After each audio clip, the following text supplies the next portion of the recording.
집 아이들 이야기를 다시 또 하면서 설교를 시작했으면 하는데요. 저희 집에 있는 아이들이 가끔 저나 제 아내에게 물어보는 것이 하나 있습니다. 옛날에 저희들이 학교 다녔을 때에는 선생님들이 때리셨냐라는 겁니다. 학교에서 선생님들이 많이 때렸냐, 어디서 이야기를 들었는지 저희한테 물어봅니다. 제가 학교 다닐 때만 해도 체벌은 아주 흔한 일이었고 또 많았었습니다. 제가 아직도 기억나는 게 고등학교 때 미술 선생님에게 한 대 맞았던 기억입니다.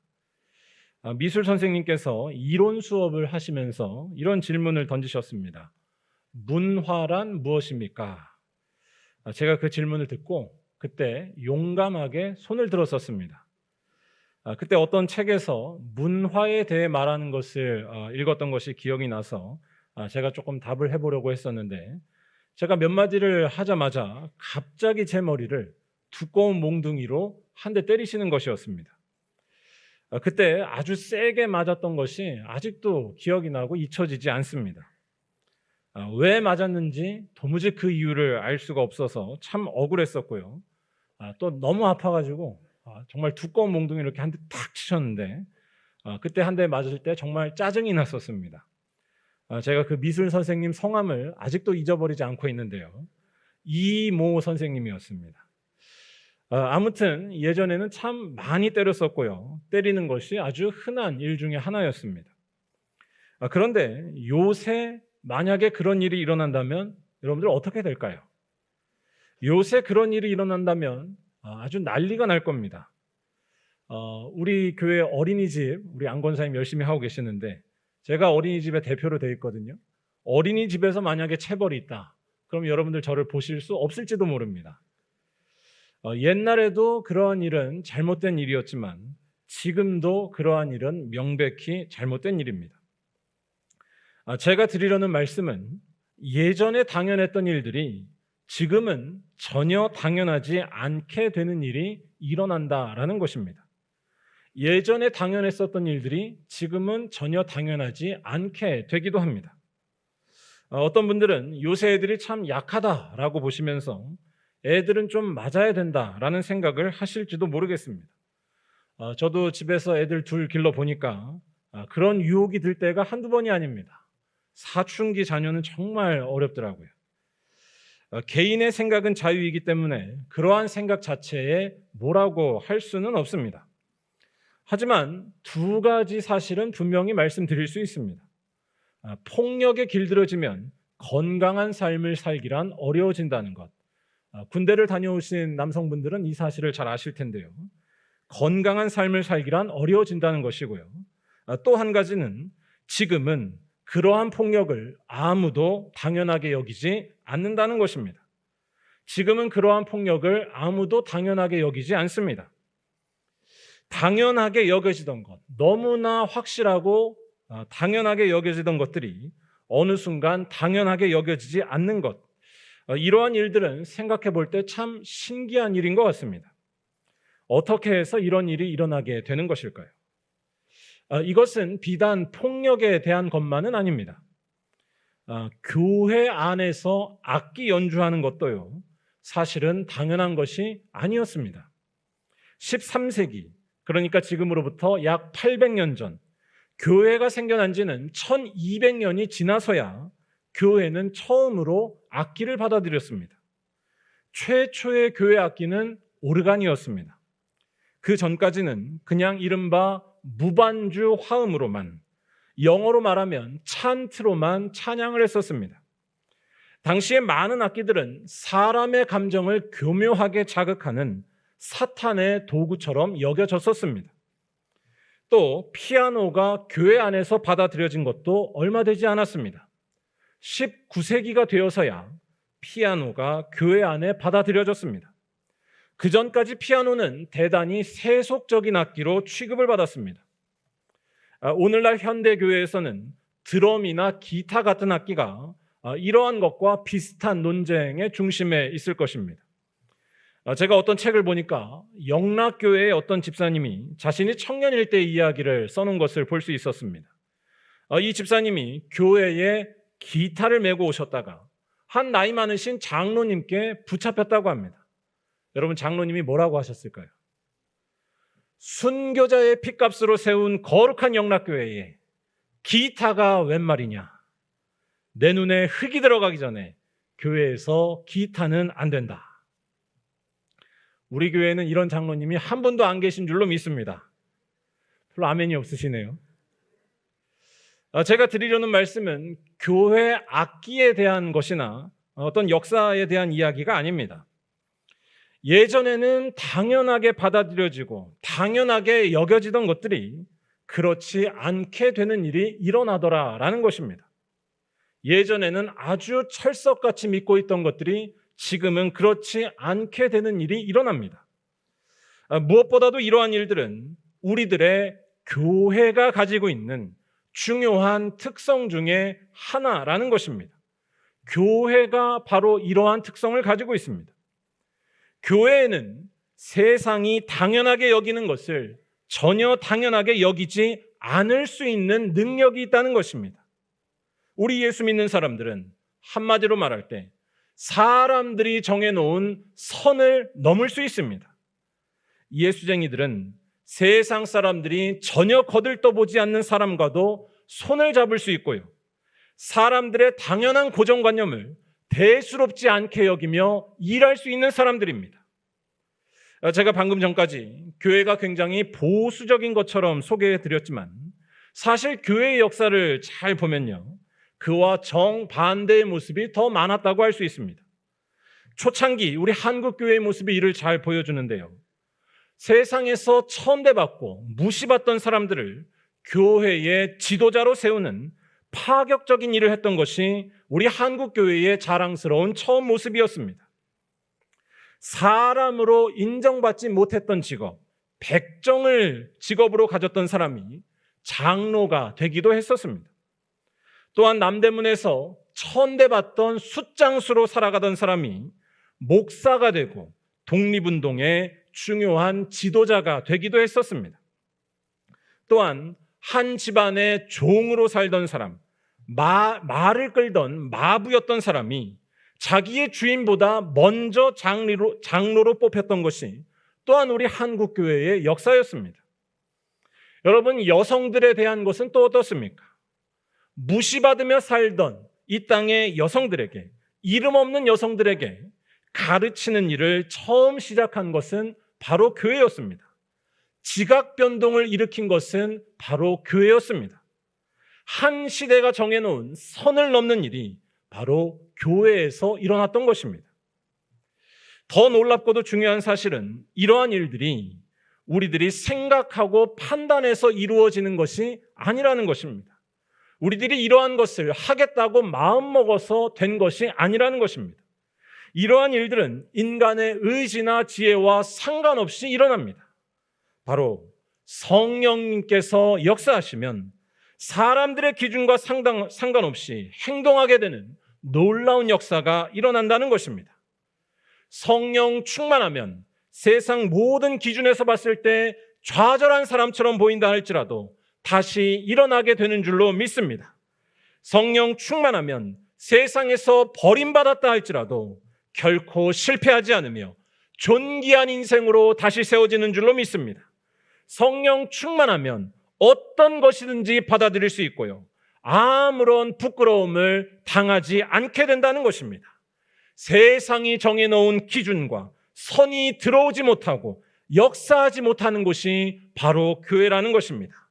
성령은 모든 조건을 뛰어넘어서 일하시는 하나님의 능력이고 교회의 주인이 되시기 때문입니다. 오늘 우리가 읽은 말씀이 바로 그러한 성령의 역사를 보여주는 유명한 말씀입니다.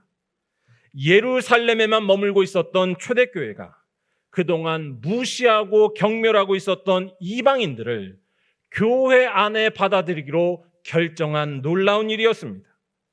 그동안 무시하고 미워하는 것이 당연했던 사람들, 이들이 바로 이방인들이었습니다. 그들은 절대로 하나님의 백성이 될 수 없는 사람들이었습니다. 그런데 그러한 그들도 예수님을 믿을 수 있으며 성령을 받을 수 있으며 하나님의 자녀가 됨을 인정하는 놀라운 일이 교회에서 일어난 것이었습니다. 쉽게 말하면 교회 안에서 전자기타를 치게 된 것보다 더 혁명적인 일이 바로 오늘 말씀에서 일어난 것이었습니다. 오늘 말씀은 베드로가 로마의 군인 고넬료를 만났던 것을 배경으로 하는 이야기입니다. 사도행전 10장을 보시면 고넬료를 만났던 것에 대한 이야기를 잘 볼 수 있습니다. 이 고넬료는 로마의 군인이었습니다. 즉 이방 사람, 이방인이었습니다. 그런데 이 이방인들은 유대인에게 있어서 결코 가까이 할 수가 없는 그런 사람들이었습니다. 특별히 경건한 유대인일수록, 하나님을 잘 안다는 사람들일수록 이방인은 아예 상종을 하지 않고 살았습니다. 유대인들이 이렇게 한 데에는 이유가 있었습니다. 유대인들이 볼 때에 이 이방인들은 하나님께서 정하신 율법을 서슴지 않고 어기면서 살아가는 아주 이상하고 못된 사람들, 악한 사람들이었기 때문입니다. 예를 들어서 유대인들은 하나님께서 정하신 율법에 따라서 먹을 수 있는 것이 있었고 먹을 수 없는 것이 있었습니다. 굽이 갈라졌지만 새김질을 하지 않는 동물들, 즉 돼지 같은 동물은 절대로 먹지 않았습니다. 그런데 이방인들은 이러한 동물을 마음껏 먹는 사람들이었습니다. 이러한 이방인들이 유대인들이 볼 때 결코 좋아 보일 수 없었습니다. 그들은 절대 하지 말아야 할 행동을 하는, 아주 마음대로 하는 이상한 사람들이었습니다. 이러한 이방인들을 유대인들은 배척하고 멀리했습니다. 이방인은 다른 것이 아니라 아예 틀린 사람들이었습니다. 이런 이방인과 어울린다는 것, 이것은 양심상 할 수 없는 일이었고 부끄러운 일이었고 받아들일 수가 없는 일이었습니다. 하나님을 정말로 잘 안다고 하면, 하나님에 대해서 믿음이 있다고 한다면 이 이방인들을 배척하는 것, 그들을 멀리하는 것이 아주 당연했습니다. 오늘날로 말하면 뭐라고 말할 수 있을까요? 저는 유대인들이 이방인들을 이렇게 지독하게 혐오했던 것을 보면서 문득 우리나라의 뿌리 깊은 지역 감정 같은 것이 생각났습니다. 저도 지금까지 살면서 이렇게 저렇게 들었던 지역 감정에 대한 말들 중에 이런 것이 있었습니다.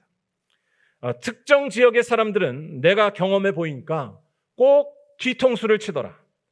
어디 지역 사람들은 아주 빨간 사람들이어서 머리에 뿔이 나 있는 줄 알았다. 등등 어처구니 없는 말들을 합니다. 또 이와 정반대의 말들, 다른 지역을 향해 또 이런 말들을 하기도 합니다. 어떤 지역은 절대 변하지 않는 답이 없는 지독한 동네다라고 비하하기도 합니다. 이 모든 말들을 요약하면 어떤 특정 지역의 사람들은 정상이 아니라는 것입니다. 또 자기가 경험해 보니까 그게 정말로 맞다는 것입니다. 그렇기 때문에 이 사람들을 미워하고 멀리하는 것이 상식이고 너를 위해서 하는 말이다라는 것이었습니다. 오늘 말씀의 배경이 되는 유대인들도 이방인들에 대해서 이와 비슷한 사고방식을 가지고 있었습니다. 유대인들에게 있어서 이방인이라는 사람들은 틀린 사람을 넘는 그런 사람들이었습니다. 이방인들은 틀린 사람을 넘어서 아예 저주받은 인간들이었습니다. 그들은 하나님께서 정하신 율법에서 벗어나는 일을 아주 자연스럽게 하고 있는, 밥 먹듯 하고 있는, 참으로 받아들일 수 없고 아주 악한, 이상한 사람들이었기 때문입니다. 그래서 그들을 멀리하고 배척하는 것은 당연한 일이었습니다. 그런데 이러한 태도는 초대교회 당시 예수를 믿는 사람들에게도 있었습니다. 맨 처음 예수를 믿었던 사람들은 대부분 유대인들이었습니다. 이들은 유대교의 강력한 영향에서 결코 벗어나지 못했습니다. 아니, 이들은 오히려 유대교의 한 분파 정도로만 자신들의 모임을, 교회를 생각하고 있었습니다. 예수를 믿되 유대교의 울타리 안에서 믿는 것이 그들에게는 자연스럽고 또한 당연한 일이었습니다. 그러한 생각을 가졌던 초대교회 교인들은 당연히 이방인들을 가까이 하지 않았습니다. 가까이 하지 않을 뿐만 아니라 배척하는 일에 앞장서기도 했습니다. 우리들의 예상과는 다르게 초대교회, 정확히 말하면 예루살렘 교회는 이방인들을 향해서 문을 열거나 그들을 향해 나아가려 했던 교회가 아니었습니다. 그런데 이러한 초대교회 안에 놀라운 일이 일어났다는 것이 바로 오늘 말씀입니다. 이러한 이방인들도 하나님께서 사랑하시는 백성으로 교회의 한 멤버로 인정하기로 결단한 것입니다. 이 이방인들은 틀린 사람이 아니라 같은 주님의 자녀임을 고백하기 시작한 것이었습니다. 왜냐하면 그들도 똑같이 예수님을 주로 믿을 수 있는 사람들이며 그들도 똑같이 성령님의 역사가 나타나는 사람들임을 보았기 때문이었습니다. 이 세상에 당연해 보이던 세계관과 가치관이 금이 가고 깨지는 일이 바로 교회 안에서 일어난 것이었습니다. 베드로는 이 사실을 고넬료라고 하는 로마 군인을 만나는 일을 통해서 깨달았었습니다. 오늘 말씀에서 베드로는 자기가 겪었었던 그 일을 예루살렘 교회에 나아가 자세하게 보고합니다. 요약하면 그가 꿈을 꾸었는데 하나님께서 부정한 음식을 향해 먹으라고 말씀하시는 환상을 경험했었습니다. 그런데 그 후에 베드로는 이 환상이 그대로 이루어지는 일을 경험합니다. 유대인들이 아주 부정하게 보았던 사람들, 이방인 고넬료를 만났을 때에 그에게도 성령이 내렸으며 그에게도 예수를 믿는 은혜가 충만히 임하는 것을 목격한 것이었습니다. 절대로 하나님의 백성이 될 수 없다고 믿었던 이 이방인들이 하나님의 구원받은 백성이 된다는 것을 눈앞에서 똑똑히 알게 된 것이었습니다. 그들에게도 성령이 내렸으며 그들에게도 예수를 주로 고백하는 은혜가 충만히 나타난 것이었습니다. 베드로가 이 사실을 말하고 있는 오늘 말씀 17절과 18절을 한번 다시 읽어보도록 하겠습니다. 그런즉 하나님이 우리가 주 예수 그리스도를 믿을 때에 주신 것과 같은 선물을 그들에게도 주셨으니 내가 누구이기에 하나님을 능히 맡겠느냐 하더라. 그들이 이 말을 듣고 잠잠하여 하나님께 영광을 돌려 이르되 그러면 하나님께서 이방인에게도 생명 얻는 회개를 주셨도다 하니라. 아멘. 내가 누구이기에 하나님을 능히 맡겠느냐. 이방인에게도 생명 얻는 놀라운 역사가 나타난 것을 베드로가 목격한 것이었습니다. 이 말씀은 기독교 역사에서 대단히 중요합니다. 이 말씀이 없었으면 아마 우리 한국 사람들에게는 복음이 전해지지 않았을 것입니다. 우리 한국 사람들처럼 율법에서 금지한 것을 잘 먹는 사람들도 없습니다. 여러분, 율법에 따르면 우리가 먹을 수 없는 것이 너무 많습니다. 돼지국밥 좋아하시죠? 별로 안 좋아하시나요? 저는 좋아하는데. 또 족발, 순댓국, 삼겹살 이런 것은 절대로 다 먹을 수가 없습니다. 우리들이 이런 걸 다 먹는데도 복음이 전해진 것은 오늘 말씀에 나오는 성령의 역사 때문이었습니다. 바로 하나님의 구원 역사에서 사람들이 정해놓은 기준은 아무것도 역사하지 못한다는 것이었습니다. 특별히 오늘 말씀 15절은 이러한 일이 누구에 의해서 일어났는지를 정확하게 밝히고 있습니다. 바로 성령님께서 이러한 일을 행하셨다는 것입니다. 성령께서 이방인들에게도 임하심으로써 이 이방인들도 하나님의 백성이 되는 놀라운 일이 일어난 것이었습니다. 성령께서 이 일을 가능하게 하셨다라는 것이 오늘 말씀을 이해할 때에 대단히 중요합니다. 성령만이 진리를 가리키는 유일한 분입니다. 성령만이 우리들에게 무엇이 생명이고 진리인지를 알게 하시는 분입니다. 그렇기 때문에 이러한 성령이 우리와 함께 하신다면, 이러한 성령의 가르침을 쫓아간다면 다른 것에 전혀 매일 필요가 없다는 것입니다. 진리가 있고 생명이 있는데 다른 것에서 그것을 찾으려 할 이유가 없기 때문입니다. 그렇기 때문에 성령이 일하시면 사람들이 당연하게 여기는 것을 능히 넘어설 수 있습니다. 세상이 정해놓은 선을 넘을 수 있는 능력이 바로 성령에게 있습니다. 성령이 계시면 흐린 날에도 웃을 수가 있습니다. 성령이 계시면 답답해 보이는 순간에도 기뻐할 수 있습니다. 성령이 계시면 그동안 미워하고 배척했던 이방인들도 하나님의 백성으로 한 형제자매로 받아들일 수 있다는 사실입니다. 저는 이렇게 세상이 정한 것들을 뚫고 갈 수 있는 이 성령의 능력이 일종의 파괴의 능력이라고 봅니다. 그리고 이러한 능력이야말로 교회가 가지고 있는 가장 큰 능력 중에 하나라고 말할 수 있습니다. 교회는 가진 것이 많아서 조건이 좋아서 이 세상에서 살아 움직이는 것이 아닙니다. 교회는 세상이 정해놓은 것들을 다 파괴하며 들어오시는 성령의 역사하심 때문에 이 세상 가운데 세워질 수 있으며 살아 역사할 수 있다는 것입니다. 교회는 성령의 능력으로 가난해도 부요하게 하는 능력이 있는 줄로 믿습니다. 교회는 성령의 능력으로 고난받아도 감사할 수 있게 하는 능력이 있는 줄로 믿습니다. 교회는 성령의 능력으로 비천한 사람도 존귀하게 세워주는 거룩한 곳인 줄로 믿습니다. 가장 열려있는 힘이 바로 교회에 있습니다.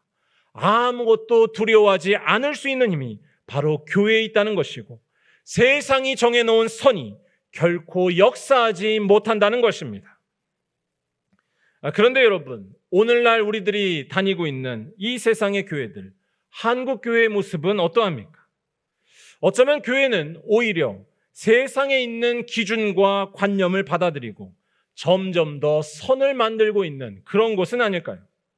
세상의 질서가 오히려 더 세게 자리하는 곳이 혹시 교회는 아닐까요?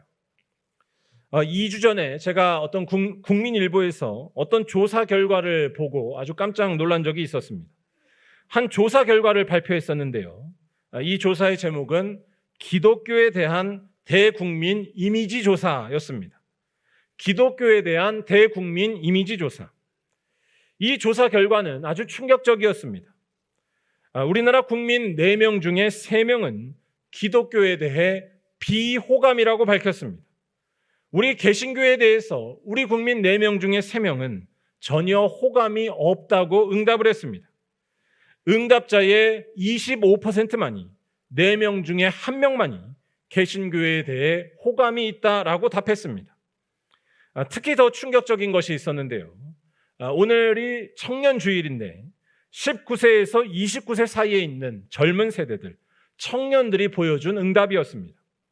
이 청년들 중에 약 19%만이 20대 응답자의 20%도 안 되는 비율만이 개신교에 대해 호감이라고 응답을 했습니다. 우리 개신교에 대한 오늘날 젊은이들의 무관심과 비호감의 정서가 아주 심각한 수준임을 보여주는 결과였습니다. 그들에게 있어서 교회를 대표하는 핵심 단어는 배타적이라는 말이었습니다. 저는 사람들에게 호감을 사는 것이 교회의 절대적인 일이라고 생각하지는 않습니다. 사람들에게 인기를 얻는 것에 우리가 목숨을 걸 필요는 없습니다. 사람들에게 호감을 받는다고 좋은 교회가 되거나 또 성경적인 교회가 되는 것은 아니기 때문입니다. 쉬운 말로 이단들도 열심히 돈 들여서 자기들을 포장하면 사람들에게 호감을 얻을 수 있습니다. 교회는 인기가 있어서 좋은 교회가 되는 것이 아닙니다.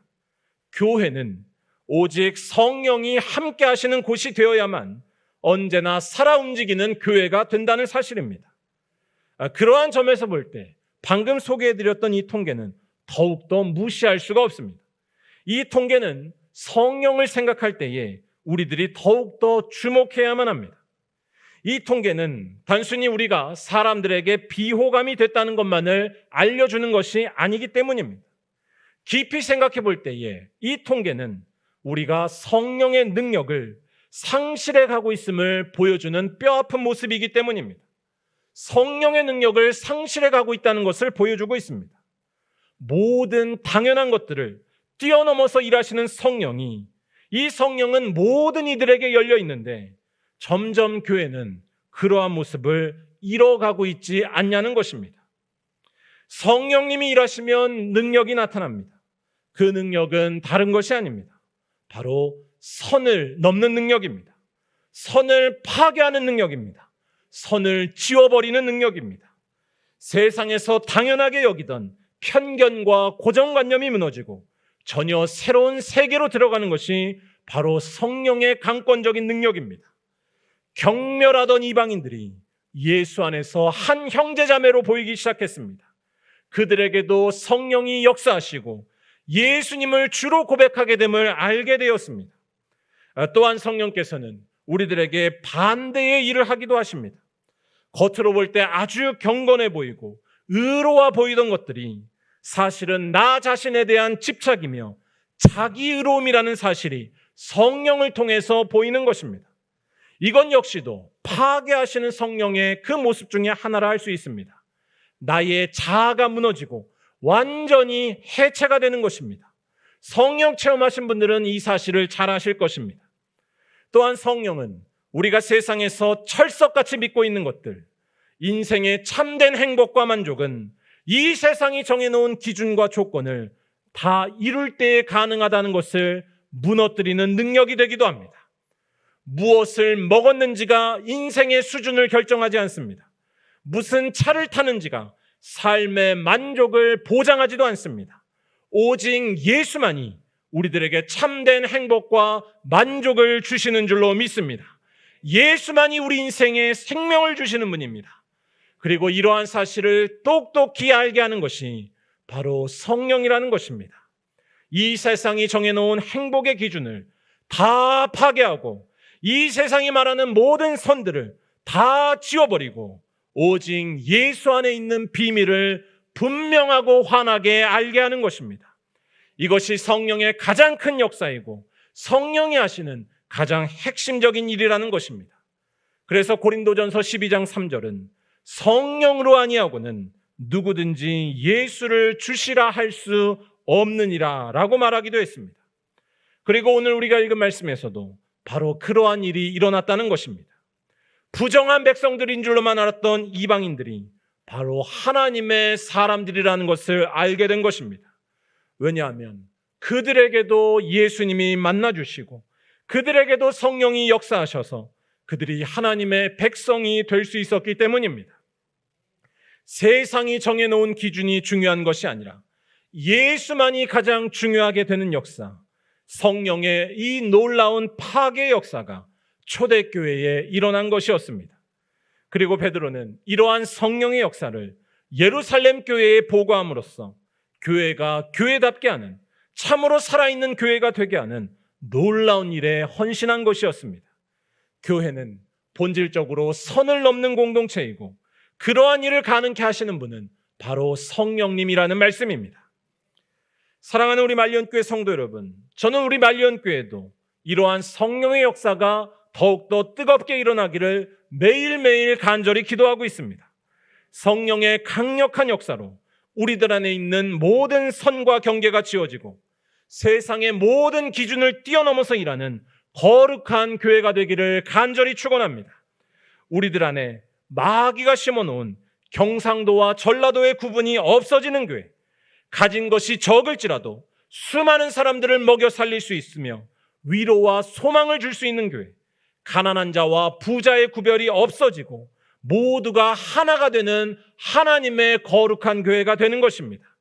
더 나아가서 내가 볼 때 마음에 안 드는 사람도 사랑할 수 있는 귀한 능력이 넘쳐나는 교회, 그 사람을 나보다 더 사랑하게 되는 거룩한 성도들이 넘쳐나는 교회입니다. 성령이 계시면 이러한 일들이 이루어지는 줄로 믿습니다. 성령이 계시면 오직 예수만이 중요하고 예수만이 당연하기 때문에 예수 외의 모든 것들에 대해서는 다 당연해지지 않을 수 있기 때문입니다. 사랑하는 여러분, 이 성령을 의지하셔서 선을 넘는 거룩한 사람들이 되시기를 바랍니다. 성령을 의지하셔서 세상이 정해놓은 기준을 뛰어넘어서 일하고 살아가는 거룩한 그리스도인들이 되시기를 간절히 바랍니다. 여러분들의 인생이 진정으로 복된 인생이 되려면 성령 충만해야 할 줄로 믿습니다. 그렇기 때문에 더욱더 기도의 자리로 나오시고 예배의 자리를 사모하시기를 바랍니다. 기도와 말씀 외에는 성령 충만을 받을 수 있는 방법이 없기 때문입니다. 또한 성령께서 주시는 이 놀라운 능력, 모든 선을 넘어가는 이 능력을 가지고서 이 세상에서 버림받은 이들에게 더욱더 가까이 나아가시기를 바랍니다. 가난하고 외로운 이들, 버림받은 사람들에게 나아가 그들에게 주님의 소망과 능력을 전하는 귀한 주님의 도구가 되시기를 바랍니다. 바라기는 이러한 뜨거운 성령의 역사가 우리 말리언교회 날마다 넘쳐나서 초대교회의 모습을 회복하는 귀한 교회가 되기를 주님의 이름으로 간절히 축원합니다. 기도하겠습니다.